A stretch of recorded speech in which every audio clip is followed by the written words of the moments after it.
উম্মতকে আল্লাহ জিজ্ঞেস করবেন, এ নূহের উম্মতেরা, তোমাদের নবী নূহ কি দাওয়াত পৌঁছিয়েছে? নূহের উম্মত বলবে, না আল্লাহ, আমাদের কাছে কোনো সতর্ককারী আসে নাই, কোনো নবী টবি আসে নাই, কোনো দাওয়াতও আমরা পাই নাই, আপনারাও চিনি নাই, জান্নাতও চিনি নাই, জাহান্নামও চিনি নাই। নূহ আলাইহিস সালাম বিপদে পড়ে যাবেন।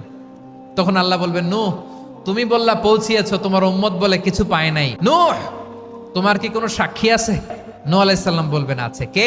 উম্মতে মুহাম্মাদি। তখন আমরা বলবো, আল্লাহ, আল্লাহর নবী নূহ আলাইহিস সালাম তিনি আপনি যা যা বলেছেন ঠিক তা তা তার উম্মতের কাছে পৌঁছে দিয়েছে।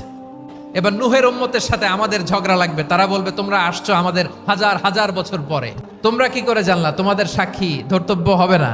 আমরা বলবো, আমাদের কোরআনে তোমাদের নবীর কথা আল্লাহ আমাদেরকে জানিয়েছেন, দিন রাত এক করে তোমাদের কাছে তিনি দাওয়াত পৌঁছেছেন। তোমরা কানের মধ্যে হাত দিয়ে রাখতা, চেহারাটা কাপড় দিয়ে ঢেকে রাখতা, আল্লাহর নবী নূহকে পিটিয়ে ছালা দিয়ে পেঁচিয়ে তোমরা পাহাড়ে রেখে আসতা, সব আমরা জানি।